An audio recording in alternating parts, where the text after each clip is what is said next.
Hi, it's Sharon from SharonTheReader.com. If you like what you're hearing and you like the videos, please subscribe. And if you really like the channel, also check out my website. That is www.SharonTheReader.com. This is a video that I have been putting off for weeks. Weeks and weeks and weeks. And I knew it was one that had to go out before Christmas. But I just wanted to keep it as concise as possible. This is not going to give you a life story, history, opinion of anything of this person. It is a message to his family, his friends, and his mentors. And the person I'm talking about today is called Swartz. He was the co-founder of the website Reddit. I personally am not on Reddit, but I know a lot of people probably are. So a lot of people will know who I'm talking about. Some people won't know who I'm talking about. And when you hear the meowing, that's my cat, who is really annoyed because he's just woke up from sleep. He's been fed, and now he's just simply bored. Okay, to get on with the video. This was a young man who was a highly intelligent person, very driven towards web design. Beyond that, there's really nothing more I can tell you about him, except I think he left this world much too soon. The messages he wanted relayed are simply what I'm going to relay. And I really genuinely hope that they don't offend anyone. This is not meant to be an offensive video for anyone. This is just him wanting his family, his friends, his mentors to know he appreciates them, and there's just a few messages. He said of his family life that as a family, and from the point of view of his mother and his father, they were loving, they were caring, they allowed the kids to have control, but a lot of freedom. So you were talking about freedom, but that freedom came with a control, in the sense that they were not wild. They could not just do what they wanted to do. There was restrictions, as there would be in any good home. He said that he has really good memories of childhood, growing up, exploring, having two siblings, mother and father, that he said no one could have wished for a happier home. It would have been impossible to have had a better family. He then said that where he is now, that his mother would love the flowers. She would love the colour of the flowers. He said, my mum loved flowers. She loved plants. She loved gardens. That was something she was very into. He says, and here, he says, the colours of the flowers are colours that have never been seen before. Not in the world that you and I live in. And his thing was that this was something his mother would absolutely be stunned by.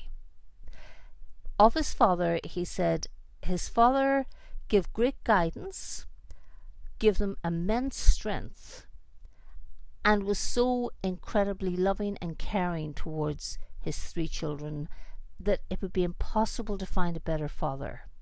It would be impossible to find a better mother.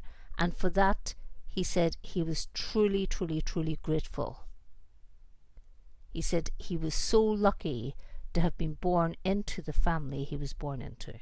He then talked about his two brothers, and I'm not sure which one's which, but if anyone knows them, then they'll probably know who's who. One of them, he says, has grown up to be a very good man, a very soft man, a person who is empathetic towards anyone he's around. He said he is straight talking, he doesn't take nonsense, but at the same time He's very loving, and he's not frightened to express that love. His other brother, he said, reminded him a little bit of himself. And it wasn't said in a way of, oh, there was something wrong with this. It was just a difference in personality. He said his second brother was a person who, like himself, had a thing about justice.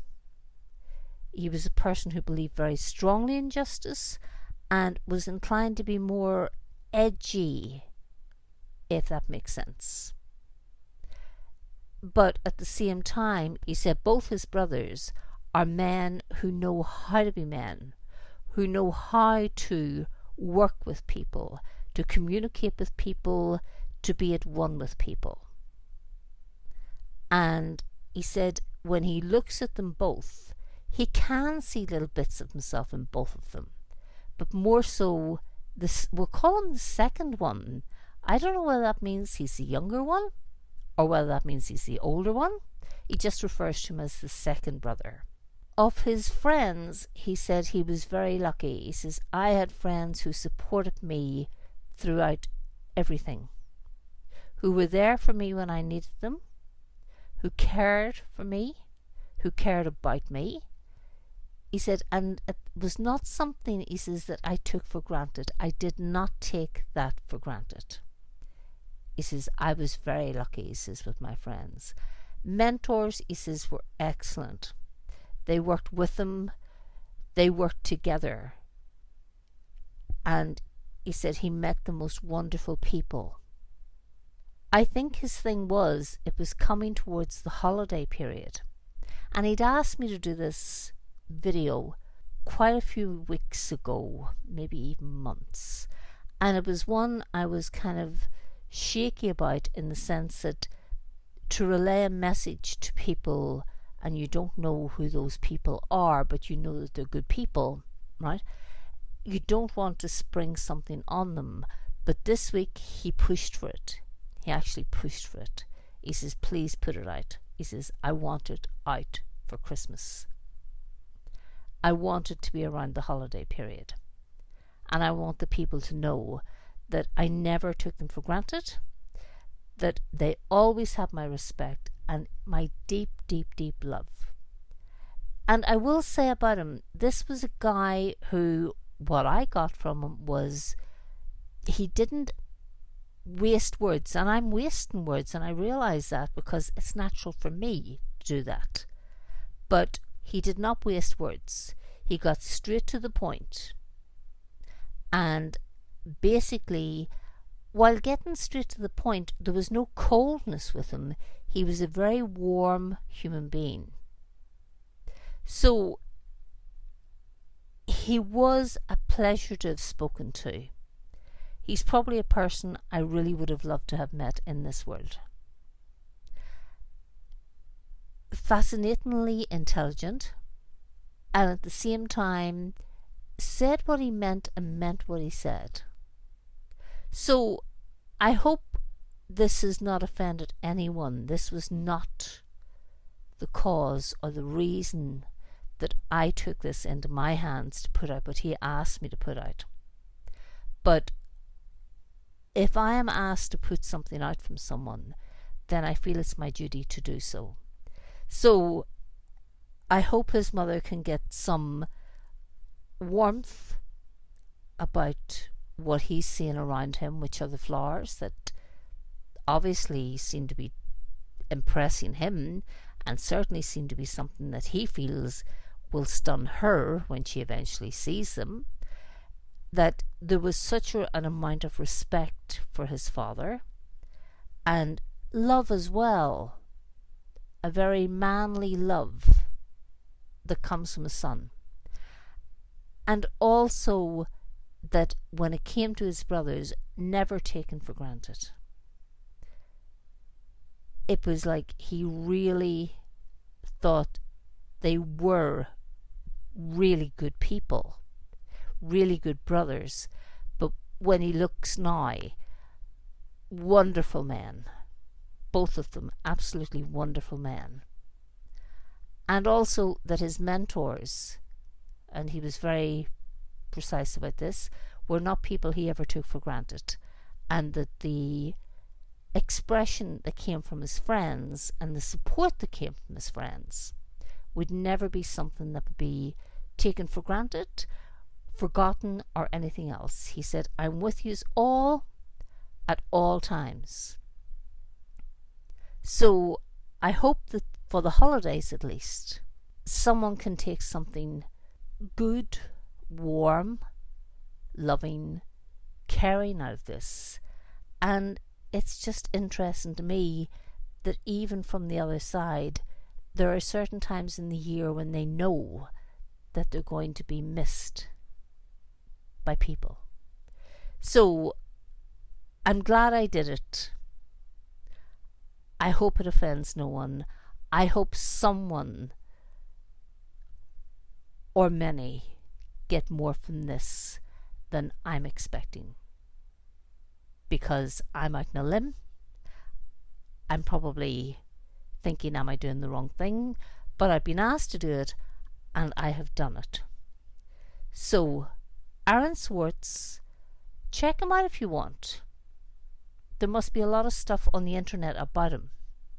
And at the end of the day, remember one thing. He doesn't seem to have changed in any shape or form since he moved to the other side. And I'm just going to say, as a woman, I find him an extremely attractive young man. So, I hope you all have a good Christmas. I want you all to take care, be careful, take care of yourselves, take care of each other. God bless. We'll speak soon. Take care. Bye.